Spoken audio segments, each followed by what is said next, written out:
That ought to be uncontroversial. But when you come to the Puranas, which is 2,000-3,000 years later, it has become a problem. In terms of history, you have to wonder, you see, why did they do so? They didn't want a woman in that place. Hindus started having a problem with the fact that this, questioned her femininity.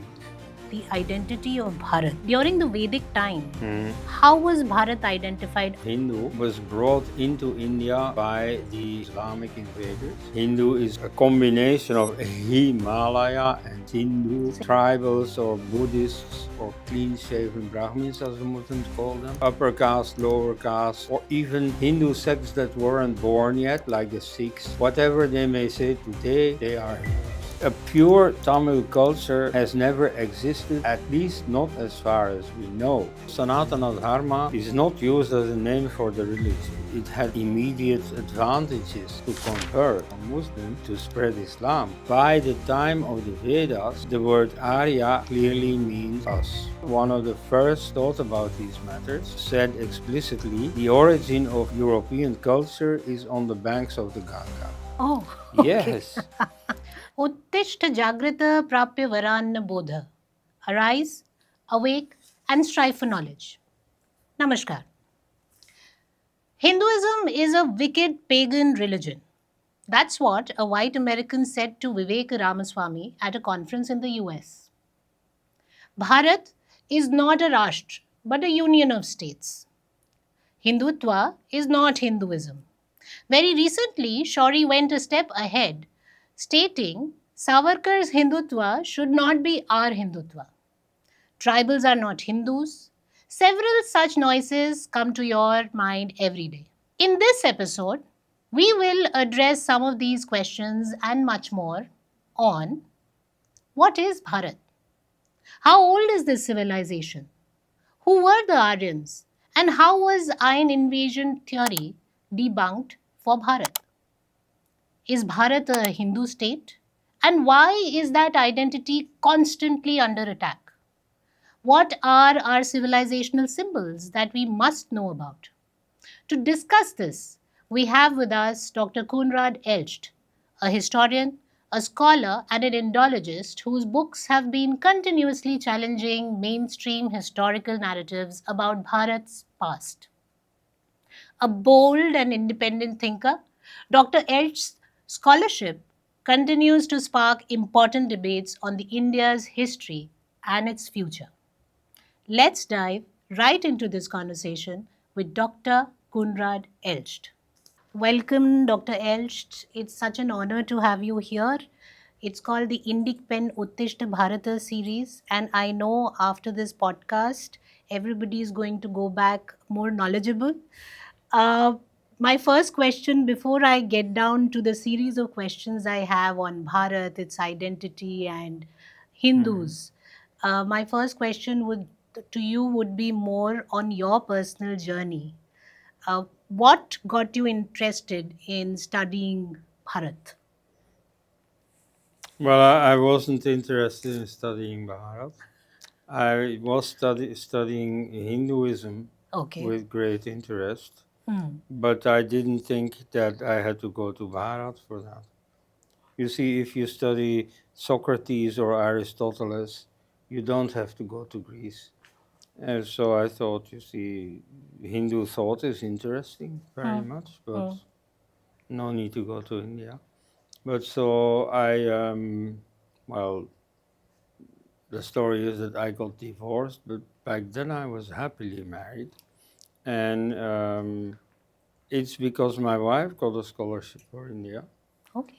A scholarship to which I was also entitled, but I was not interested. Then, okay, because of her situation, I changed my plans and came to India a bit, a bit skeptical, we'll see. But then when I was here, it was love at first sight.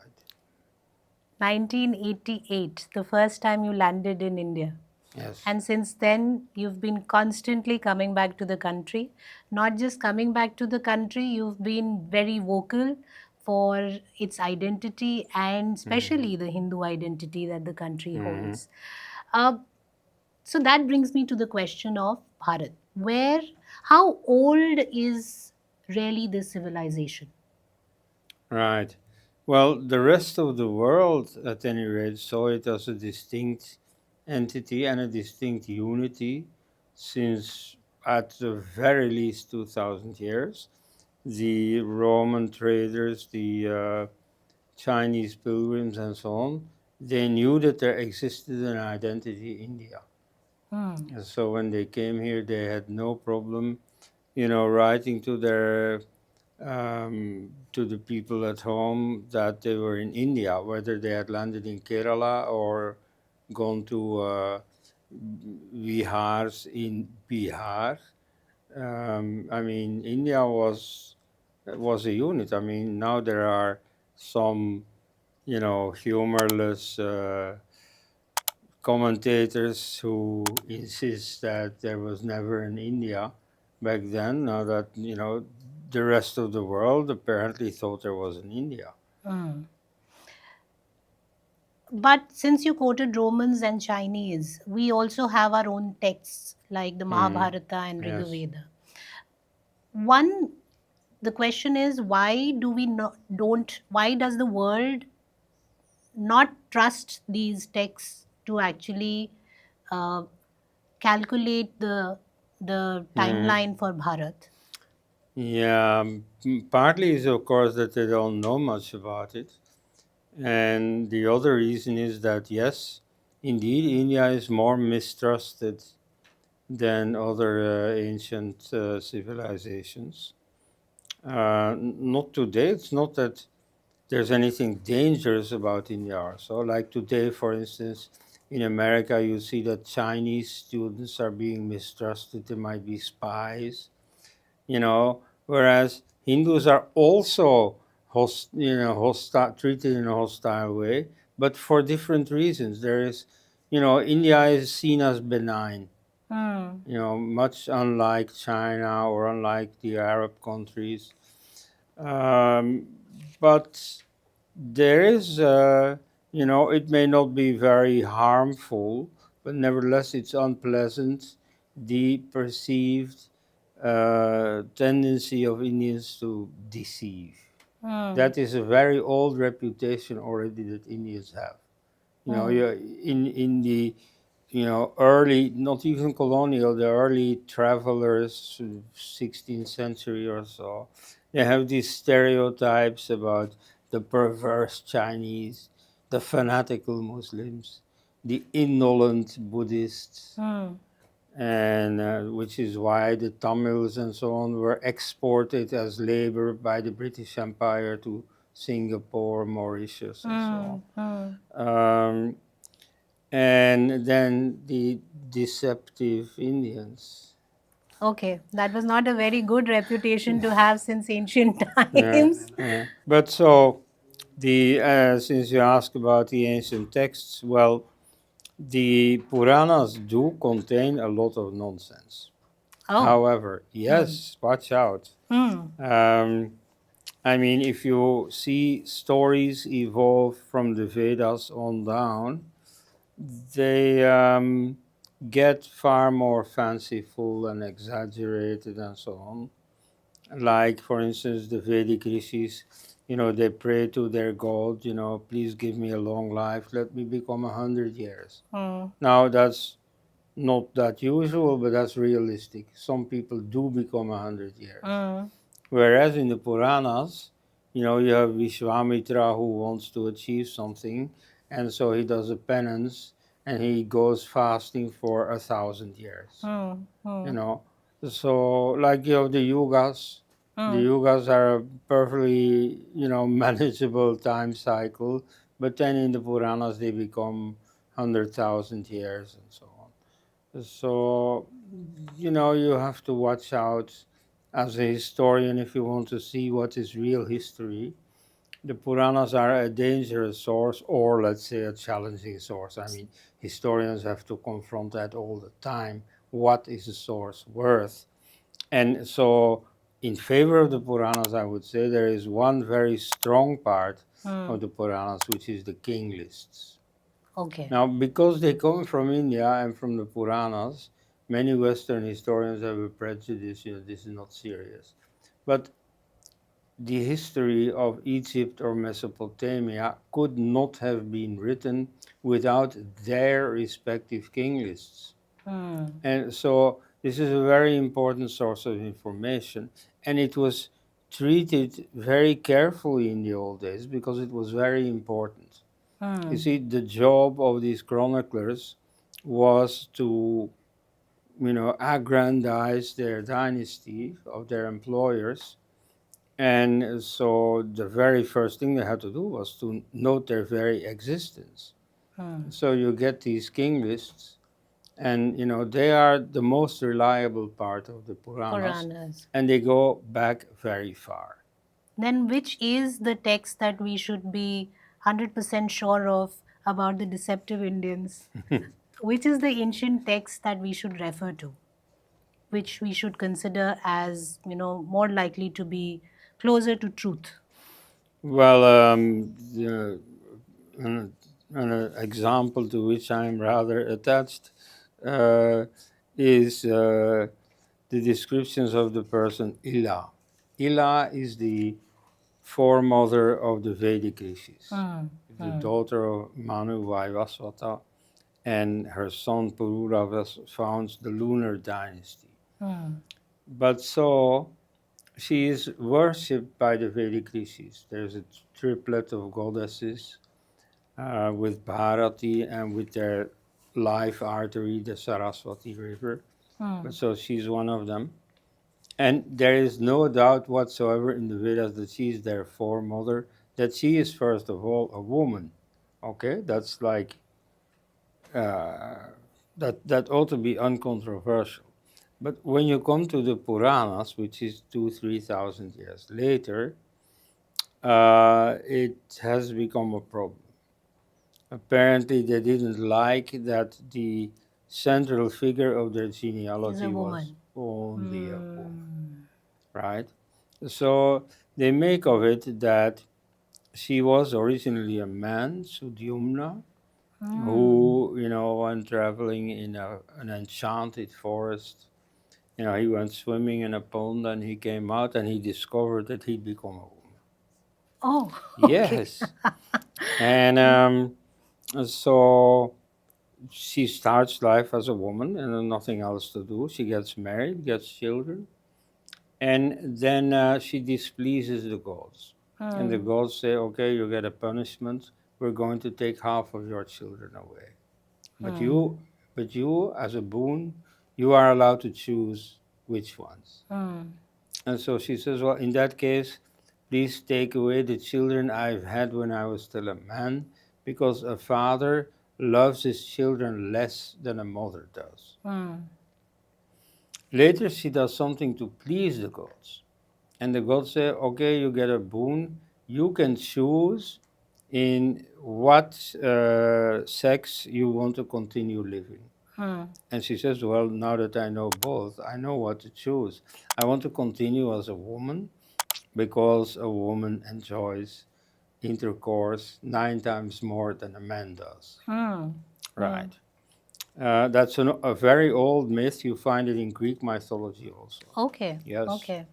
But so, in terms of history, I mean, they have imposed that myth on a historical person, where historically speaking, there is no reason for that. And so you have to wonder, you see, why did they do so? And so all indications are is simply because they didn't want a woman in that place. So that was the inception of patriarchy in a way. Yeah, maybe so. I mean, I think patriarchy is pretty universal. Nevertheless, there is, let's say, nothing particularly virile about denying reality.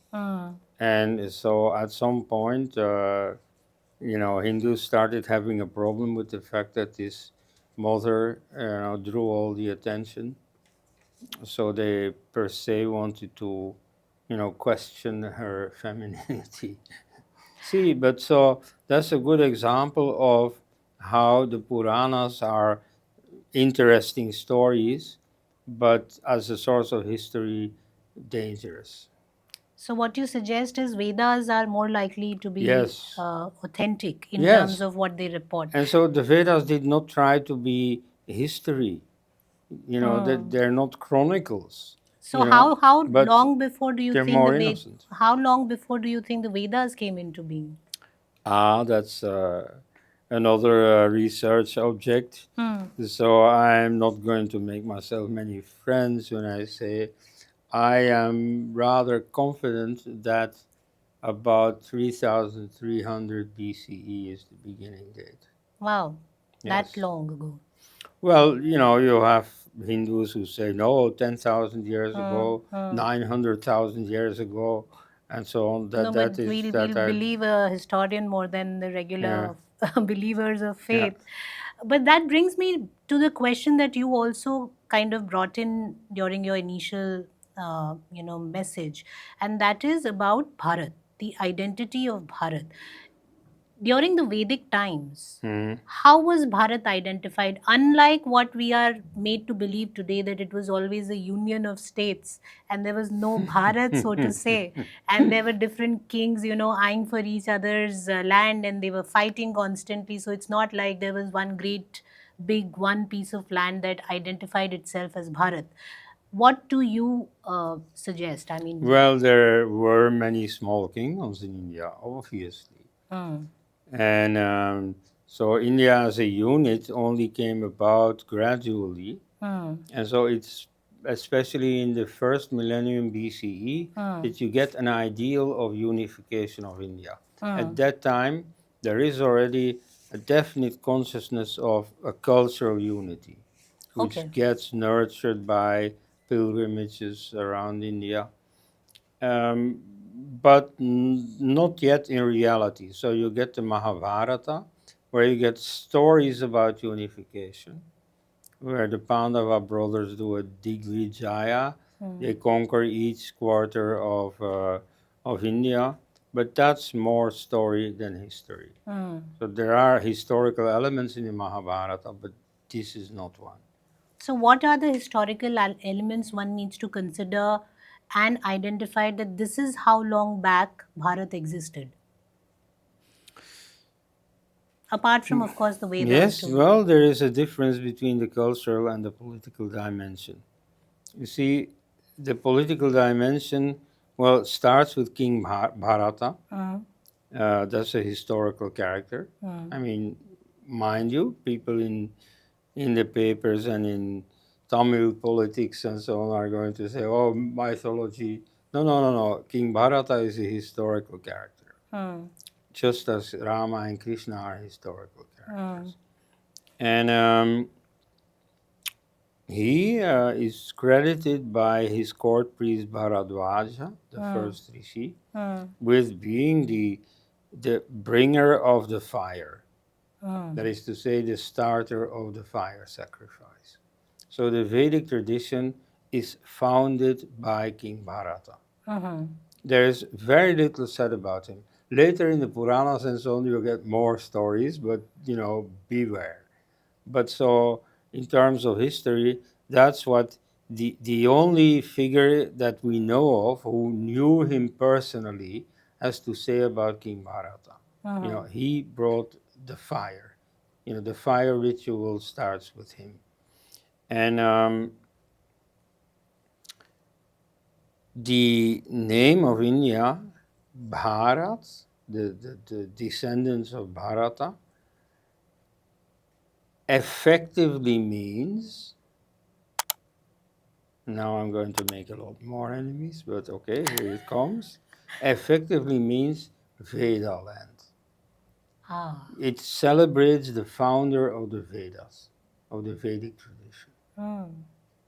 All right? Mm. So, what it says is India is not a white paper, is not a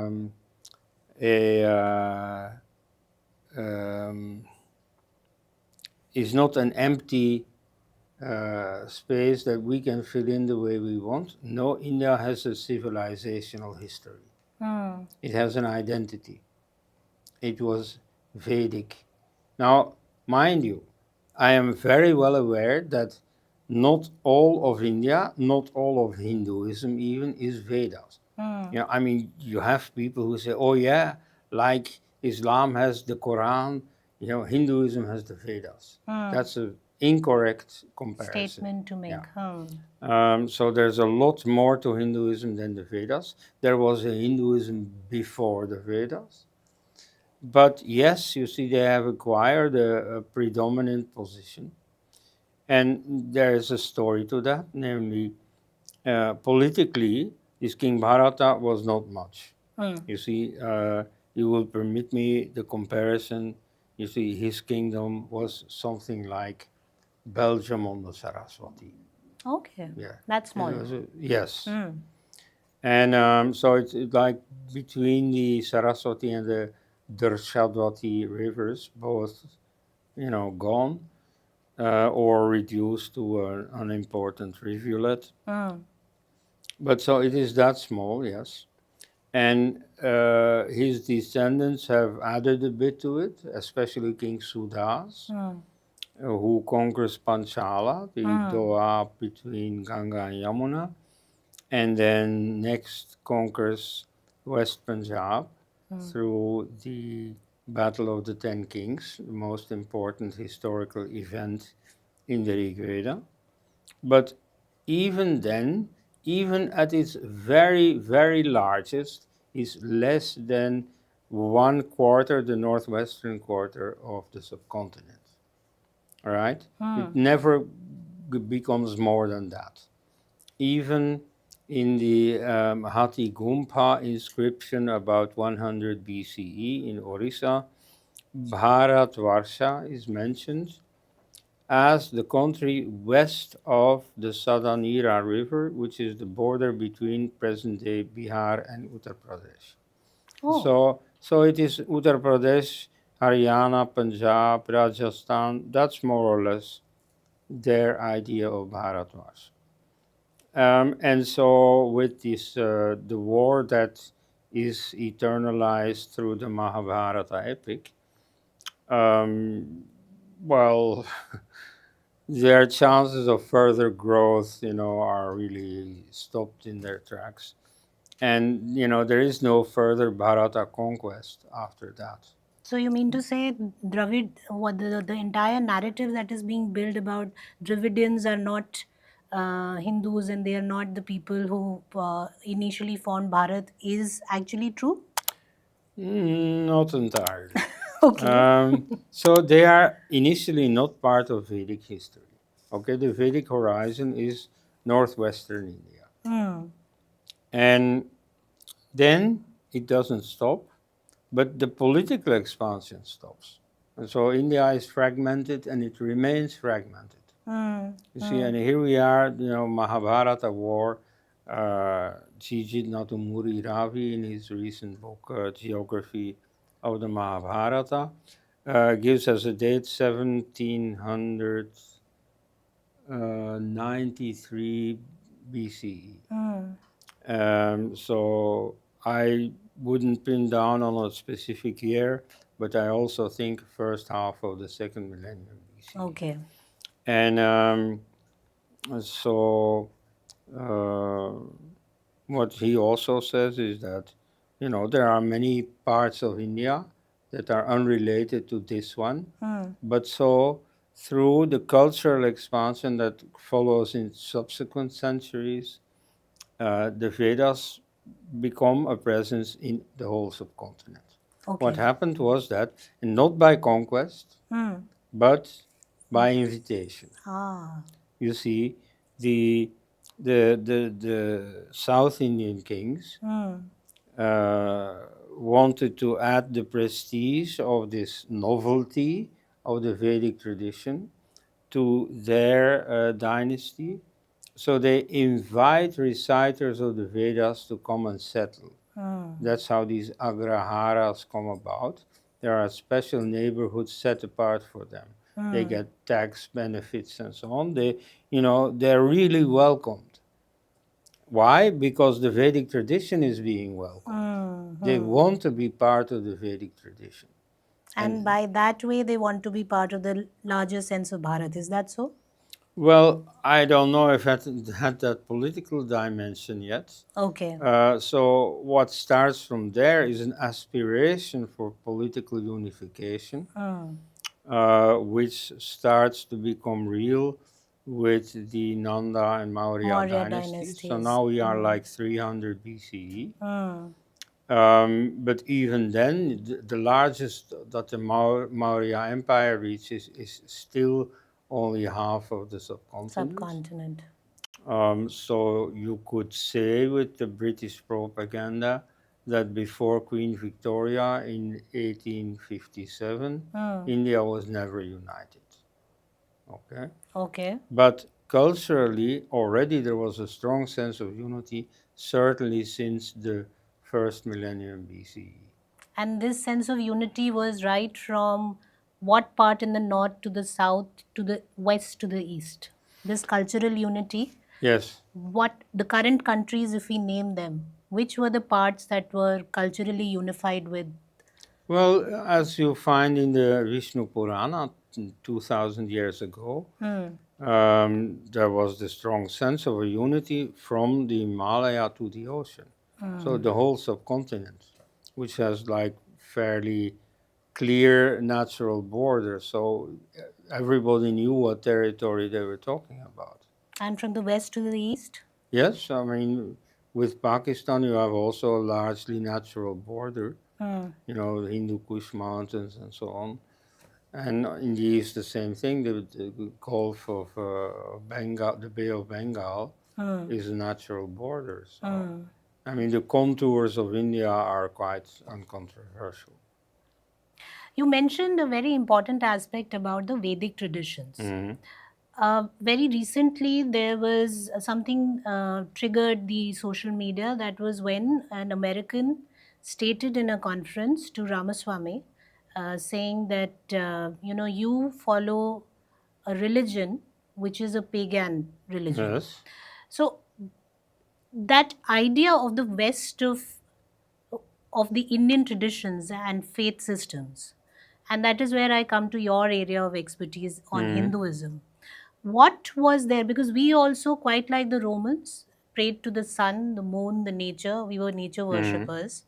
Uh, how much, and today, again, to use that as a divide between the tribal and the rest of the Hindus, people, they say that no, no, tribals were never Hindus. Mhm. So, how much of the Hindu identity is actually only about Vedic traditions, or it always had everything, Vedic and non-Vedic as part of it? Well, I'm all for the Vedic tradition, but it's not synonymous with Hinduism. You Hmm. see, the term Hinduism is very post-Vedic. The ism part is only added by the British, Hmm. but so the word Hindu was brought into India by the Islamic invaders. Hmm. So originally it's simply the Persian word for India Hmm. or Indian. So it's just a Persian pronunciation of Sindhu, Hmm. meaning the Indus River, which was more or less the border or the first part of India you came across when you entered from the west. Hmm. And so that's only a Persian term that didn't exist in India. Here I am uh, dissenting from what many traditionalists say. So this, made up words like uh, Hindu is a combination of Himalaya and Sindhu. Sindhu. Yes, Okay. that's nice found, but that's not correct. Anyway, so the word Hindu really is a Persian word. It was taken over by the Chinese as Intu, by the Greeks, and so that's where we get our word India from, by the Arabs, Al Hind. Hmm. Um, but so it was not used by the Indians themselves until the Islamic invaders brought it in.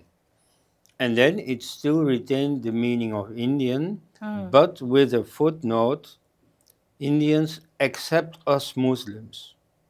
Ah. So from the beginning, it had a communal meaning. Hmm. It made a distinction between Muslims and the rest. But it meant all the rest. Hmm.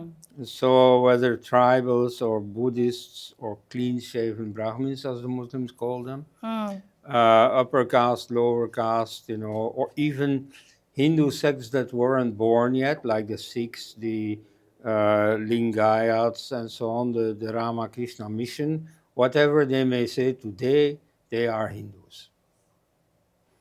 So, And what did they identify themselves as then? Sanatan is a more that's a preferred term? modern term. Watch Okay. out. Hmm. So Sanatana Dharma Hmm. is not used as a name for the religion. Hmm. Um, there are statements in the Mahabharata and in the discourses of the Buddha Hmm. that this dharma is sanatana. Hmm. This dharma is forever. Eternal. Hmm. Right. But so that's not a name, that's a predicate, that's something that is said about dharma. So Hmm. the term really is dharma, not sanatana dharma. That is really a modern term. And to explain what this Udaya something Stalin, the Hmm. son of Hmm. MK Stalin, has Yeah. said. So Yeah. he says he's against Sanatana Dharma. Uh, He's it's practically it's against dharma. it's an interesting statement, but Hmm. so you should understand it against the background of the genesis of this term Sanatana Dharma, Mm-hmm. which is really a counter against the emerging novelty in the late 19th century Mm-hmm. of the Arya Samaj, who, Ah. what they teach is Arya Dharma. The term Arya Dharma had been used before, like by the Buddha, Hmm. but so they use the word Arya Dharma in the sense of Vedic Dharma. Mm-hmm. And And there you see a contrast between Vedic Dharma as it was found by those who read the Vedas and the Hinduism as it existed in the 19th century, which Hmm. had come a long way from the Vedic origin. Hmm. Like the main point that that the Arya Samaj made an issue of, namely the caste system, Hmm. they didn't find it in the Vedas, Okay. whereas it had grown, all over the place and was very much a reality in the 19th century. Mm-hmm. And so those who upheld that system, who were against the reform impulse of the Arya Samaj, they called themselves Sanatana Dharma. Ah. And so in that sense, the term Sanatana itself is, a nice concept of eternal, that got the connotation of conservative, reactionary, pro-caste, and so on. Hmm. And so if Stalin Jr. says this is what I am against, I can understand. It's also what the Arya Samaj is against. Hmm. Before we move ahead, just a small reminder to hit the subscribe button. But, sir, that again brings me back to the question. Then, what was that unifying force uh, in terms of our cultural identity, in terms of faith, especially? Mm. How did we identify ourselves, and what helped us to come together and continue for? I mean, today we are the longest living Mm. civilization. What allowed that to happen? Well, I don't think identity is very important. Hmm. Identity is what outsiders see. Hmm. So you see, the Romans, the Chinese, and so on, they saw a number of traits as typically Indian, Hmm. but I don't know if it's those traits that people were attached to that they per se wanted to preserve.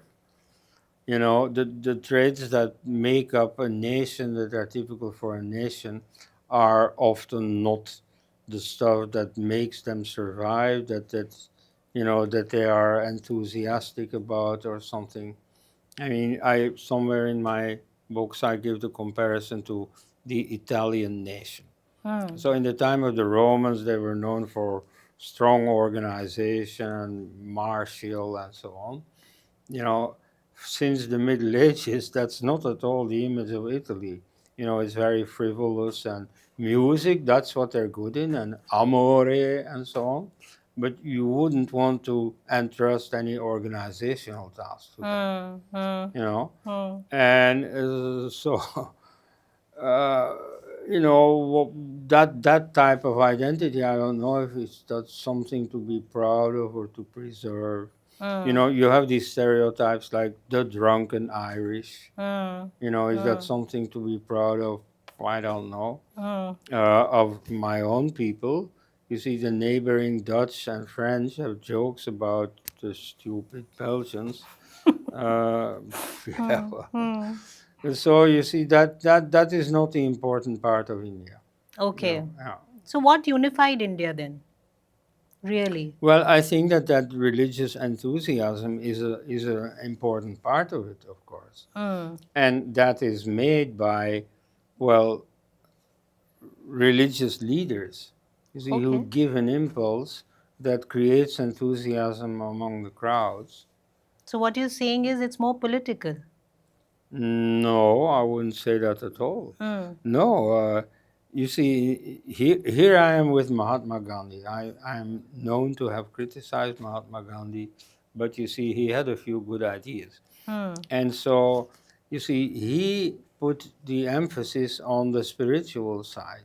Mm. You see, it's not Savarkar and other, you see, hard-headed, often atheist, politicians who got the masses with them. You see, to enthuse the masses, to get them on board with the freedom struggle. Mm. That was Mahatma Gandhi's work. And Mm. so whatever, faults he made, this is something that he had right. He understood that, to get the Indian people going, you have to give them a religious impulse. Mm. So, spirituality is what actually bound us together. Yes? Mm. But then, why didn't it bind the Islamic traditions or the Christian traditions with us? We are still looked upon as someone who needs to be, I mean, they are the aggressors still Mhm. and continue to have, they've been the aggressors for the last thousands of years. Yeah, there are also reasons to become Christian or Muslim, Mm. but you see, historically, the reason often was that it had immediate advantages to convert. Mm. I mean, the famous case is in legal disputes, Mm. automatically a Muslim would be considered in his right as against a pagan. And so if you had a quarrel with your neighbor, you were a shopkeeper and he too, but some disagreement, then if you went to court and you became a Muslim just in time to stand in court as a Muslim confronting a pagan, then judgment would be in your favor. And why was that? Well, obviously to spread Islam. I Oh, mean, this is you talking about when during the Islamic rule. yes, of course. Okay, okay. Yeah. Hmm. You mentioned something called the Arya Samaj, which Yes. was, we were taught that Arya Samaj was the answer to the divisions that were creeping into the society due to caste. Hmm. Which you say that caste system was something which was already prevalent in the 19th century, quite Yes. prevalent, and that's how, Arya Samaj got its Hmm. identity. But the word Arya Yeah. is something that I would like to probably delve a little deeper on because uh, the Aryan invasion theory, Yes. which has been debunked, is something that usually people connect with when we talk about the Yes. term Arya.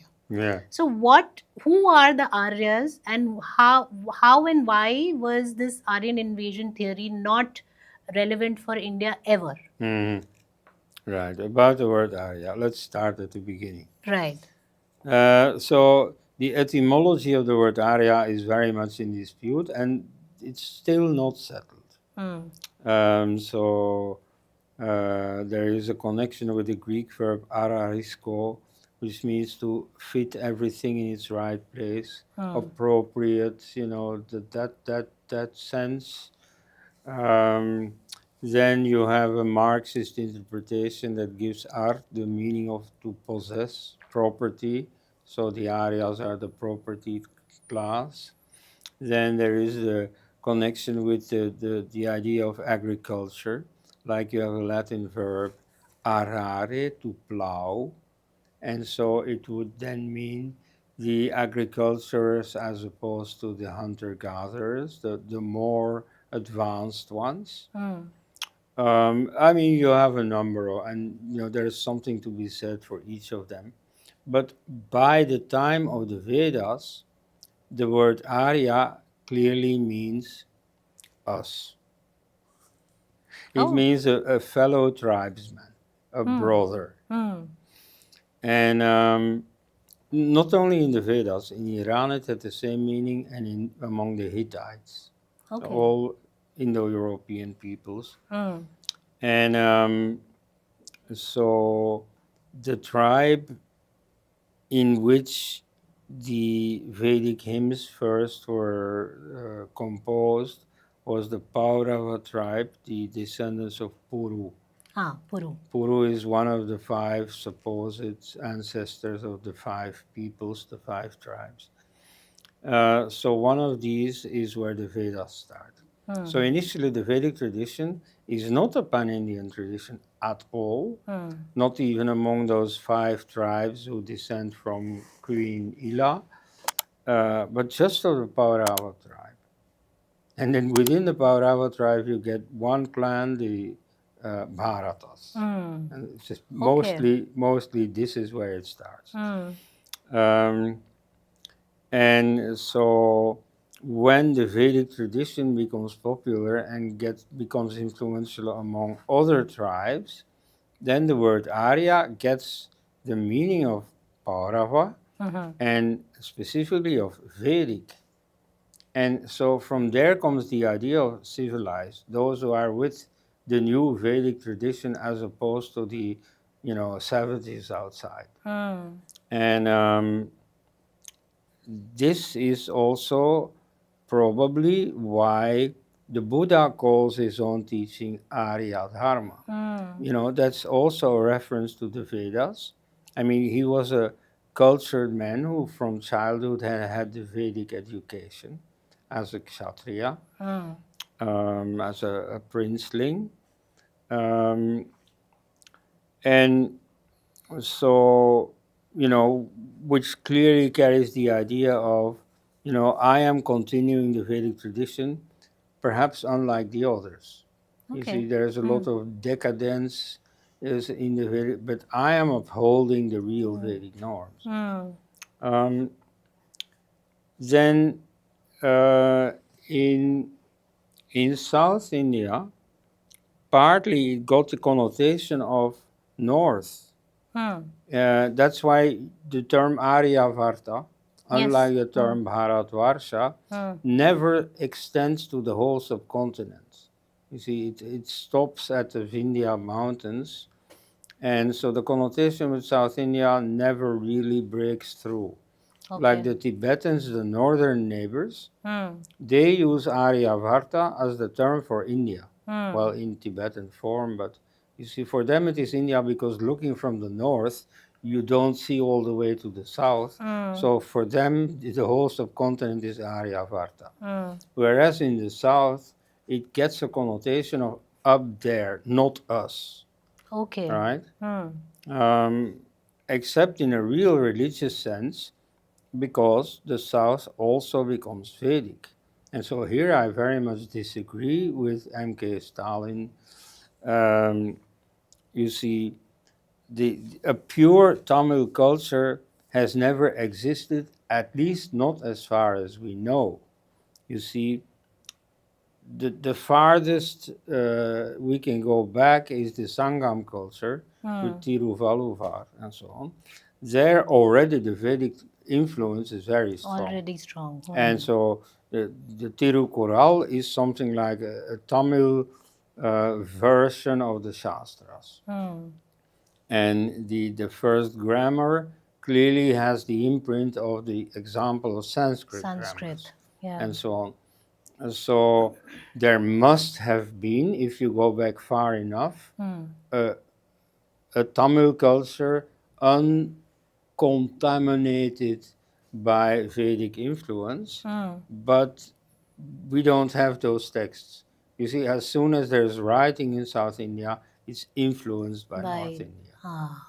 And it never seems to have been problematic. There was no Dravidianist movement back then. But that brings us to a very interesting point again, Dr. Elst, and that is uh, the the original people of Bharat. Mhm. Who were the original people of Bharat? Especially because, again, it's Mhm. being used to divide us today. Yes. So, who were the original people of Bharat? Well, most of you still have the genes of the original people of Arab. Okay, You I'm see, thankful for that. some 80,000 years ago, Hmm, a population of Homo sapiens came in from Africa, hmm, and so they are the original people here. You probably have a fairly pure version of that in the Andaman Islanders. okay. Yes. Hmm, They used to be called negritos. I don't know, the term is still in use hmm, among anthropologists, but so they're close to the African origin. okay.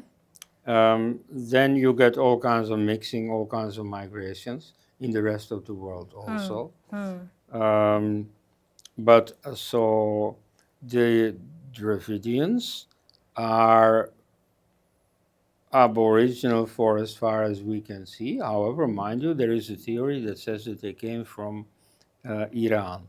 Oh, You okay. know, so you have the Dravidian invasion Hmm, also. hmm, But that's, I mean, you know, this language is known Elamite, hmm, and so is Elamite related to Dravidian?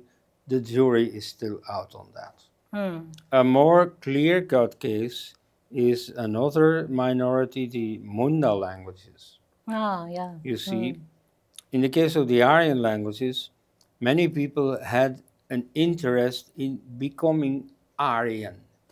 As, oh, here is again MK Stalin. He said recently that Hindi has swallowed up a number of languages, both very related languages like Bhojpuri and Awadhi and so on, that are now called dialects of Hindi, but also very different languages. So you have many tribals speaking some, you know, strange languages like Nahali, Hmm. you know, which it belongs to no known language group, Hmm. or whatever it was that the Bhils spoke, and so on, who now speak Hindi, but you know, there's much assimilation, and that is still continuing. Like many of these tribal groups in Jharkhand and so on, many of them are becoming Hindi speakers. Hmm. True. Um, but look at their original languages. The Munda languages are definitely not Aboriginal. You see, till today, their demographic center of gravity is Vietnam. Oh, Yes, and okay. Cambodia. Mm-hmm. Okay, Hmm. that's where they came from. Now, the geneticists have said that, or have recently discovered, that they came into India in about the second millennium BCE, which Hmm. happens to be the time that is also allotted to the Aryan invasion coming from the other side. Hmm. Um, anyway, you see, in the case of the so called Aryans, many people had a reason for becoming Aryans, for becoming Indo European speaking, because they were powerful, because they were numerous, and so Aspirational. on. Hmm. Yes, whereas these Mundas were never numerous, were never the dominant force, and so Hmm. on.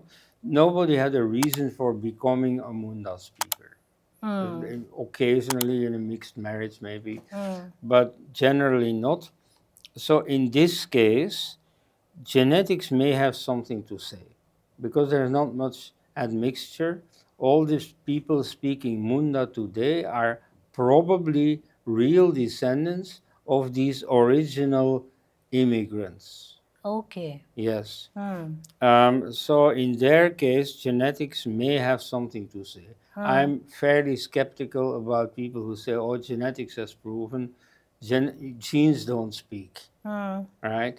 So you see, if David Reich, a famous geneticist from Harvard, says that there was an influx of people in about 1800 BCE, then I say, well, yeah, okay, if the specialist says there was an influx of people, yeah, there was an influx of people. Why not? Hmm. We've had so many immigrations into India. From that part alone, from the northwest, we had the Scythians, the Huns, the Greeks, the Kushanas, the Turks, and what is typical for them, they left their genes in India. If you analyze Indian people, there are a lot of Central Asian genes. Why not? Yet, not one of them kept his own language. There is no Greek lobby, no Turkish lobby, and so on in India. They all became Hindi speakers, Urdu speakers, and so on. They assimilated. Hmm. So to say that, Aryans came and imposed their language on a far more numerous society, far more advanced, and so on, the Harappans, well, that's very unlikely. Unlikely. And there is really no sign at all for such an Aryan invasion, or squeamishly called immigration these days, Hmm. though I think it's unlikely that such a change of power structure and of culture could have come about without some measure of conquest. Hmm. Right? So that again is also a debatable point. So now many people act as if it is totally old-fashioned and refuted, to call this an invasion. Hmm. No, you see, even many people who believe in this invasion, immigration, laugh at the squeamishness against the term invasion. Like there is Bernard Sergent, one of the leading scholars in the field, who himself is the child of a couple who met during the resistance against the Nazi occupiers in Germany, and who says, well, of course, invasion is a fact of history. It Hmm. happened so many times. Why in South America do they speak Spanish? Why in North America do they speak English? English. Because of an invasion. You know, Okay. Hmm. so you see, in the case of India, if if India is not the homeland of the Indo-European languages, well, then they came in through an invasion, Hmm. right? Hmm. Hmm. But personally, I don't think so. Hmm. So that's still the dominant idea. To say it's debunked. Well, I think, yeah, in terms of evidence, you could say this Aryan invasion theory has been debunked. Nevertheless, it's still very much the hegemonic theory. Hmm. Okay. Right? Only in India is it being seriously questioned.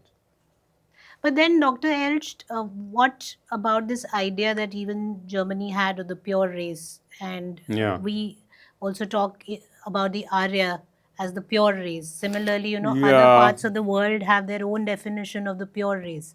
That means everybody has, at some point in history, migrated and intermingled and. Well, you see that racial thought was typical for the late 19th century. Hmm. So it's not how the concept of an European started. Hmm. Um, the idea of a language family starts with the Uralic language family that was studied in the 17th, 18th century. Okay. So they had to, discover that Hungarian and Finnish, for example, which are two languages that are not mutually understandable at all, Hmm. are in fact cognate, have a common ancestor long ago. But Hmm. so there was no racial angle. It was all about white people, and the researchers were white people, and so on. The the situation with the Semitic languages is a bit different, Hmm. because these are related to a number of African languages spoken in the Sahel, Okay. So there was already a big racial question. Are these white Middle Easterners who went into Africa and there, the language is developed and so on, and then most people were black? Hmm. Or is it on the contrary, blacks who went into the Middle East? Ah, And so you that is see, something which is still being debated. not in racial terms, Okay. but yes, the Language terms. the land of origin is still not entirely sure. Hmm. So I learned all this with an Italian scholar, Letizia Cerquellini, and so she shows quite convincingly that there the land of origin is Sudan, Somalia. Okay. So a rather blackish area already. Okay. So that means that there's nothing against a scenario where dark people invade a country of white people. Hmm. And so in this case, similarly, I think it's perfectly possible that the land of origin is India. Hmm. And so initially, uh, nobody made a problem of that. In the 18th century, when this language family, uniting most of Europe with most of India, when that was discovered, the dominant theory was precisely the out of India theory. That it went from India to Yes, outside. of Yeah. course. Hmm. Voltaire, one of the first European intellectuals who thought about these matters, Hmm. said explicitly the origin of European culture is on the banks of the Ganga. Ah. Yes. So you see, those who say, oh, the out of India theory is something concocted, as the phrase goes, concocted by Hindu nationalists, Hmm. they just don't know their history. You see, Hindu nationalists got interested in the out of India theory when it was being revived in the 1980s. Hmm. So you had initially an out of India theory that was absolutely dominant. The only rival, still a fringe theory at that time, was based on the Bible, saying that, oh yeah, there was a flood, and then Noah landed in Armenia, Hmm. and so his son Japhet is the ancestor of the Indo-Europeans, just as his son Sem is the ancestor of the Middle Easterners, and his other son Ham is the ancestor of the Africans. Hmm. Okay, so they were saying, okay, Armenia is the homeland. Hmm. Oddly, or coincidentally, the later non-Indian theories for the homeland Hmm. are indeed centered on Armenia or close to it. Okay. So even today, you see, it's either Ukraine north of the Black Sea, or it is Anatolia south of the Black Sea, Anatolia, Armenia, northern Iran. That's the rival theory. Hmm. But so you see, practically all the scholars are agreed that it is somewhere there. Okay. And they're very prejudiced against India, Out of India mainly theory. because of the association with the political Hindu nationalist current. Uh, Wrongly, because the revival, now, first of all, the original theory in the 18th century had nothing to do with the Hindu The Hindu nationalism. nationalist idea. And it was meant mostly, it was pioneered mostly by Europeans living in India. Ah. Like the discoverer was a Jesuit missionary staying in India. Then you got people like William Jones, Hmm. British judge, also active in Bengal, Hmm. and so on. And there is a good reason for this. People living in Europe just don't understand the magnitude, the importance of India. You Of look at a course. map, a Mercator projection of a world map. So it's difficult to project a Circular. Yeah. three-dimensional, Yeah. Earth surface onto a two-dimensional map. So in order to preserve the correctness of the angles that a navigator has to deal with, you have to sacrifice the correct um, representation of the surfaces. Hmm. So you look at a Mercator projection map, which is most maps, you will see that India is a lot smaller than Scandinavia. Yes. Whereas in reality, it's bigger than Scandinavia, even bigger than Europe as a whole. True. So you see, people in Europe had a rather, incorrect idea of the importance of India and tended to ignore India. Mm. Mm. And so that's also culturally true and so on. In the history of science, for example, the contribution of India is undervalued. And so, you don't have to see a conspiracy against that. Oh, they were anti-India. So no, but they just were wrong. They Mm. had a wrong idea of the importance of India. Mm. Whereas these Europeans staying in India, they gave a far more correct account of the importance of India. Mm. That brings us to the point, Dr. Elst, where I would like to touch a little bit upon the current idea of Hinduism that we have. You Mhm. mentioned that, from the ancient times, there was nothing really called Hindu, but the practices were such which were quite similar Mhm. to each other.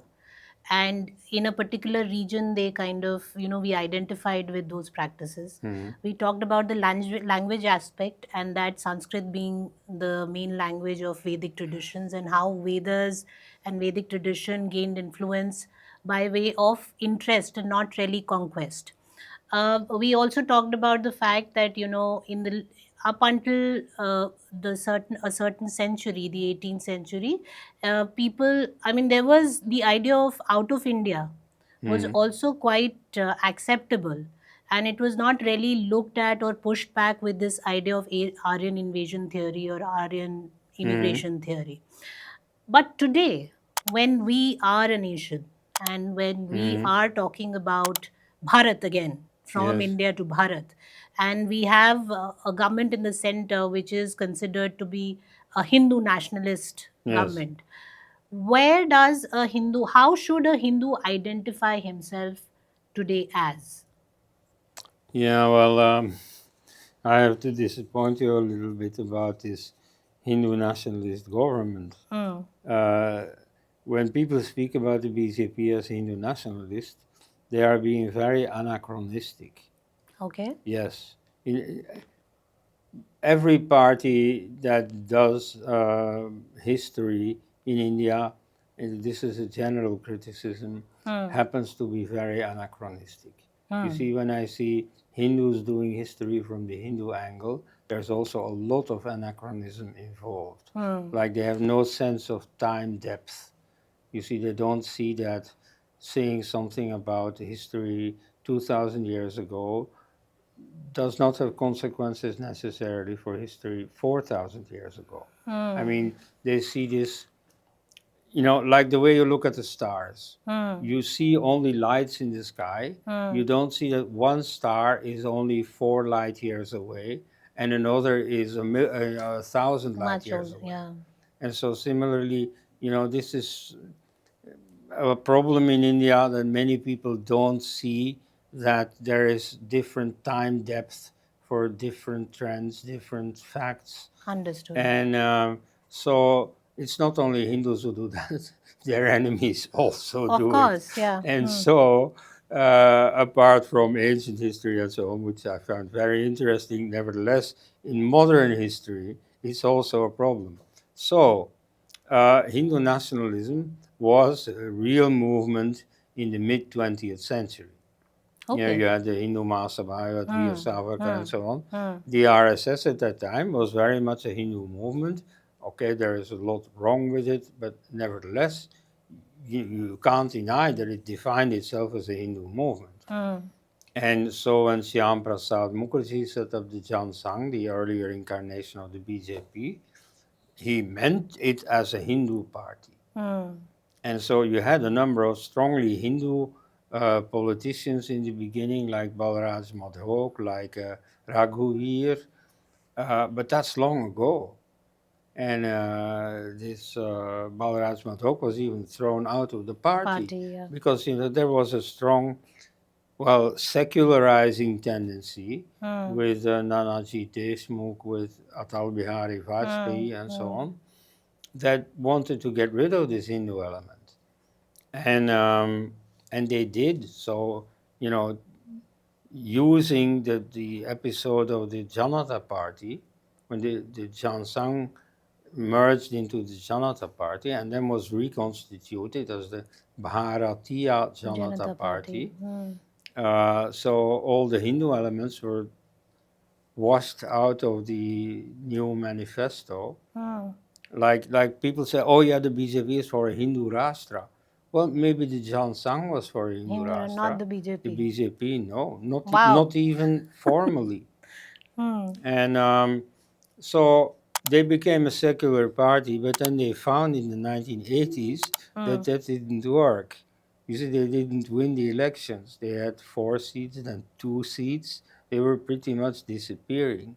Then, fortunately for them, the Ayodhya movement started. Not because of them, moreover. It started with the Hindu Mahasabha politician, Mahanta Vaidyanath, the personal guru of the present chief minister, Yogi who Adityanath. didn't come from the BJP also, he entered later, and of a few Congress politicians. I mean, there are many BJP devotees now who say, oh, Congress is anti-Hindu and so on.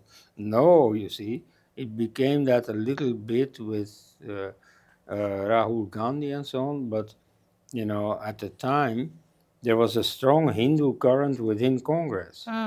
And so it was Gulzari Lal Nanda, ex-prime minister, no less, you see, who started this movement for the what they call the liberation of the birthplace of Rama. Rama. And so then the BJP jumped onto that bandwagon, took the leadership. Because you see, Congress couldn't really do that because they tried to be all things unto all men, to give something to everyone. Everybody. So they, you know, they wanted to take care of the Hindus also, but they also had to be nice to the Muslims and to other minorities. Whereas the BJP, you know, having only Hindu voters, they could really become the champions of the Ram Janmabhoomi. And then they saw that that worked electorally. They got 86 seats in 89. They got 120 seats in 91. And then they lost interest.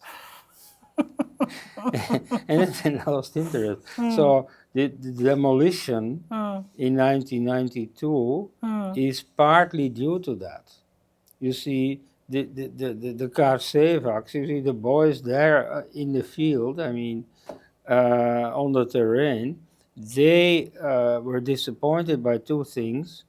The Supreme Court had promised to give a judgment, a verdict, before the planned gathering on 6 December 92, and they didn't. And so it was already a court case since 1950. So you see, Indian judges are very good at postponing things. And so the Supreme Court was postponing, but also disappointed by the BJP. The BJP didn't mean business. You see, they used the thing for winning elections, but then they didn't, you know, ek dhaka or do, you know. So then, you know, the issue became, how do we get rid of this mosque? You know, because ultimately, if we want to build a temple on that side, something will have to be done about the mosque. So one tendency was, well, we'll just leave the building there and declare that the temple. Okay. Which effectively it already was. You see, these murtis had been smuggled into the temple in 1949. It was already functioning as a Hindu temple. So one solution was to simply leave it at that. And then the other solution was to get rid of the mosque structure. And so someone in the RSS, namely Mauropan Pingle, was in favor of just demolishing. Most in the RSS were not and tried to stop the demolition. But so it happened, and it happened physically because it could, because it wasn't stopped. So the police on the side, controlled by the BJP government of Uttar Pradesh didn't interfere. So many in the BJP, of course, were against Kalyan Singh, the chief minister, because of that. But so that merit the BJP has, or at least a faction within the BJP has. But the really decisive thing was the position of the prime minister, Narasimha Rao of Congress. So he could have sent in the army, Which he didn't. and he didn't. He decided very deliberately not to do that. Because of which Congress disowned him then, in a way. Yeah. Yes, Congress very much disowned him, even though he was the best prime minister India ever had. He saved the economy, for example. He renewed the relations with Israel, for example. I mean, he executed quite a bit of the BJP program. That's what the BJP had promised to do. Narasimha Rao did do. Yes. And so he also achieved the demolition of the temple. Why? You see, as a Congress leader, he had an interest in putting the BJP on the defensive because he knew that whatever the BJP does, and what it did was not demolish the mosque. On the contrary, Advani started crying when he saw in front of his eyes the mosque being demolished. The RSS discipline breaking down and so on. But nevertheless, all the papers were, unanimous. Oh yeah, blame Advani. Advani for it. But for Narasimha Rao, this was okay because this put the BJP on the defensive. It gave him a pretext for dismissing the BJP state governments. So for Congress, this was, a very this politically demolition. Politically was very useful. But he was also a Hindu. Yes. And he was in favor of the temple. And so he was in favor of getting rid of this structure. And so if these Karsevaks did it, well, then he didn't have to do it. Because it was still a difficult thing to do. True. And so now it was done. So, for example, then the court later could have excavations at the whole site, not hindered by the existence of a mosque on the site. True. So, Narasimha Rao thought, well, you see, to advance this thing, I mean, it has been taking decades, So, let it advance, let it move on. So it's good that this demolition takes place. But what I understand from what you're sharing is that it was more a people's need to come together and strengthen their Hindu identity, which the BJP has been getting an advantage for, instead of really BJP being the reason behind the Hindus uniting. Right. So, in this case, my question to you again is, what is the Hindu identity today, which is actually bringing all of us together suddenly? I mean, not suddenly, it's been decades now, but what is the Hindu identity? That if, say, tomorrow I have to tell my child that, you are a Hindu and what it means to be a Hindu today. Well, when I see in England, America, in the Netherlands, there's a big Hindu community in the Netherlands, coming from Suriname and ultimately from the Uttar Pradesh, Bihar border area. Right. So they give a very spiritual account of Hinduism. They also regularly invite gurus from India and so on. And so for them, you see, Hinduism is a very lofty thing. Like there are many Westerners also who idealize Hinduism in that sense. Like the 19th century philosopher Arthur Schopenhauer used to laud the Upanishads as the highest that human mind has ever achieved. Now the day-to-day Hinduism is not that lofty. And so in that sense, you see, I hesitate to give that kind of lofty definition to Hinduism. I mean, there are lots of ordinary people who are Hindus. Mahatma Gandhi used to say a definition of Hindu every good man is a Hindu. Hindu. Come on. But I tell me, mean, you see, whatever may be wrong with Islam, you see, many good people are up there. Muslims. That's, True. happens to be so. But then, Dr. Elst, my final question to you, and with this I will close the conversation, is that, there are suddenly the Bhagwa Jhanda has become very, it's being identified as a Hindutva element. Hmm. And then, all the motifs or elements that we considered divine and at some point of time identified for our faith purposes or religious purposes have suddenly become very political. Hmm. So my final question to you would be that, okay, though you would not like to give a very lofty definition to Hindu or but how is Hinduism, or is there any difference really between Hinduism and the Hindutva, so-called Hindutva, that Hmm. we are being told that, like in Shori's recent statements, that you should Yes. not follow Savarkar's Hindutva, but Hindutva or Hinduism is very different from that. So Right. how do you view this? Well, Shauri follows a bit the Hindu idealizing Orientalists when he says that Hinduism is about interiority, about the inner life, Hmm. and so Hinduism getting into politics, that's not Hindu. I disagree. Um, you see, Hinduism has this notion of four dimensions of human life, of which spirituality or liberation is one. And you see, ethical life, dharma is one. And then worldly success is also one. And pursuit of desires is the most ordinary one, but is one, is a legitimate one. And so Hinduism is very much present in the world Hmm. and therefore also in politics.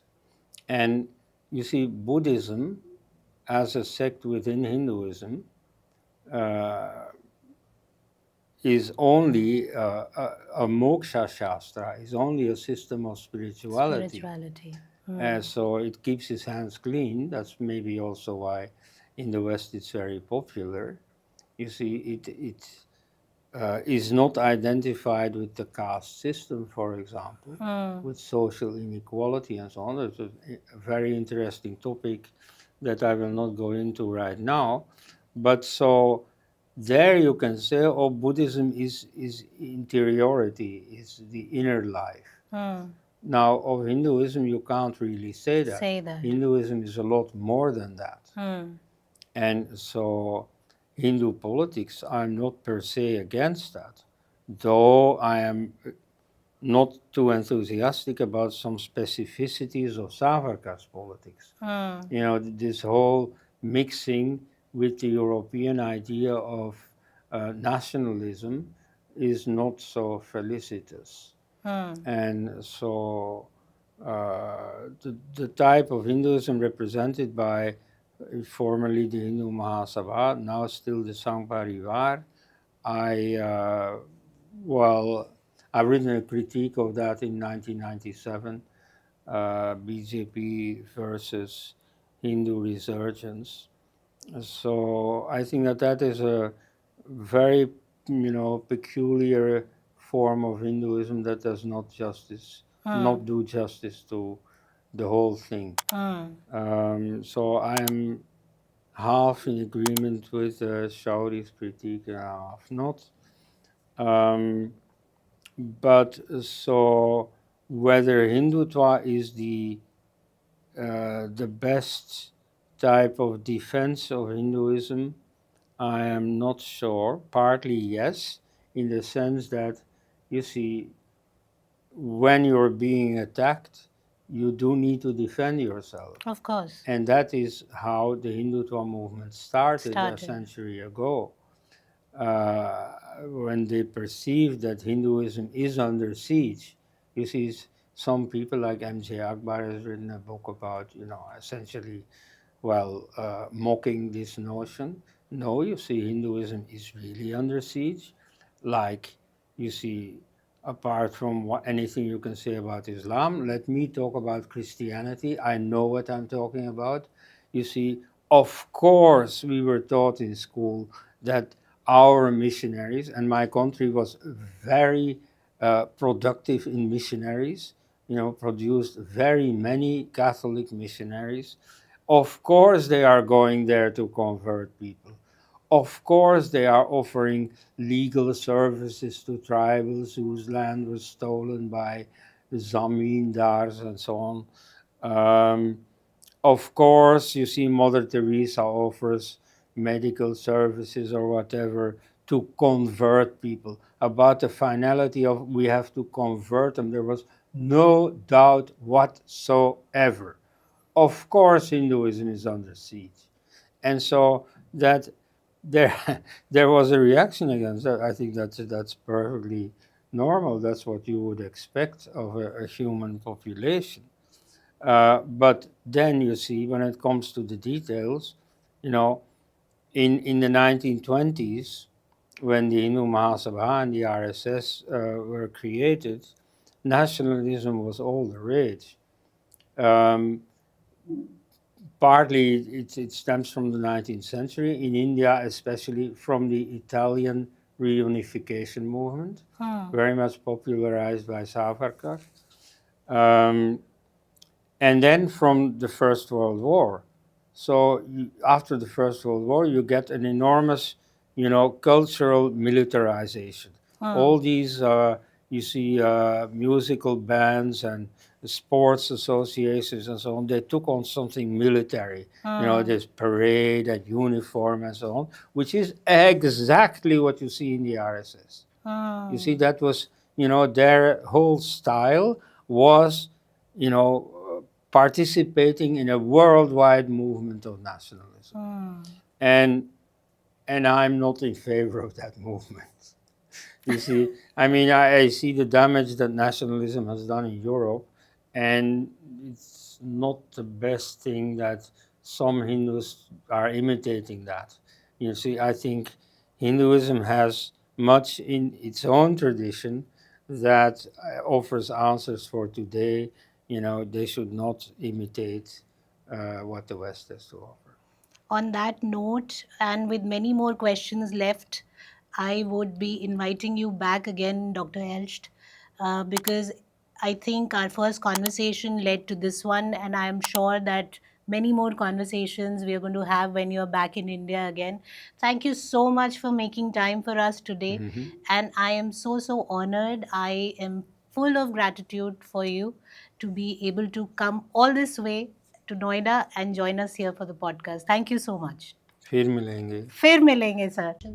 If you want to continue listening in to such interesting conversations about Bharat, do like and subscribe.